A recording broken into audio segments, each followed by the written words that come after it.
വിൽപ്പനയ്ക്കായി കൈവശം വെച്ച 6 കിലോ കഞ്ചാവുമായി നിലമ്പൂരിൽ 2 പേർ അറസ്റ്റിൽ. നിലമ്പൂർ പട്ടരാക്ക സ്വദേശി കൊട്ടപ്പറമ്പിൽ 47 വയസ്സുള്ള സൈദലവി, അമരമ്പലം ഗാന്ധിപ്പടി സ്വദേശി ചോലയ്ക്കൽ 32 വയസ്സുള്ള മുഹമ്മദ് മുബഷിർ എന്നിവരെയാണ് ഡാൻസ് ഓഫ് സംഘം പിടികൂടിയത്.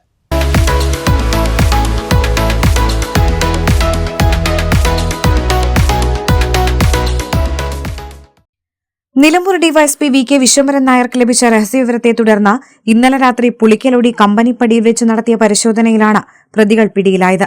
ഓട്ടോറിക്ഷയിൽ 2 കിലോ കഞ്ചാവുമായി വരികയായിരുന്നു പ്രതികൾ. തുടർന്ന് പ്രതികളെ ചോദ്യം ചെയ്തതിൽ മുബഷീറിന്റെ പൂക്കോട്ടുംപാടം പാറയ്ക്കപ്പാടത്തുള്ള ക്വാർട്ടേഴ്സിലും കഞ്ചാവുണ്ട് എന്ന വിവരം ലഭിച്ചതിന്റെ അടിസ്ഥാനത്തിൽ നടത്തിയ പരിശോധനയിൽ 4 കിലോ കഞ്ചാവ് കൂടി കണ്ടെടുത്തു. മലയോര മേഖലയിലേക്ക് കഞ്ചാവ് എത്തിക്കുന്ന സംഘത്തിലെ പ്രധാനികളാണ് പിടിയിലായതെന്ന് അന്വേഷണ സംഘം അറിയിച്ചു. 9 കിലോ കഞ്ചാവ് കൈവശം വെച്ചതിന് സൈദലവിക്കെതിരെ വണ്ടൂർ പോലീസ് സ്റ്റേഷനിൽ കേസ് നിലവിലുണ്ട്. പ്രതികൾ സഞ്ചരിച്ച ഓട്ടോറിക്ഷയും പോലീസ് കസ്റ്റഡിയിലെടുത്തു. പ്രതികൾക്ക് കഞ്ചാവ് ലഭിച്ച ഉറവിടത്തെക്കുറിച്ചും പ്രതികളിൽ നിന്നും വിൽപ്പനയ്ക്കായും ഉപയോഗത്തിനായും കഞ്ചാവ് വാങ്ങിയവരെക്കുറിച്ചും പോലീസ് അന്വേഷിക്കുന്നുണ്ട്. എസ്ഐമാരായ P Jayaprakash, M K Arshid, ASI Sunitha, CPO Jithin, DANSAF അംഗങ്ങളായ Sunil Vambad, Abhilash Kaippini, KT Ashif Ali, T Nibin Das, Jio Jacob എന്നിവരുൾപ്പെട്ട സംഘമാണ് പ്രതിയെ പിടികൂടിയത്.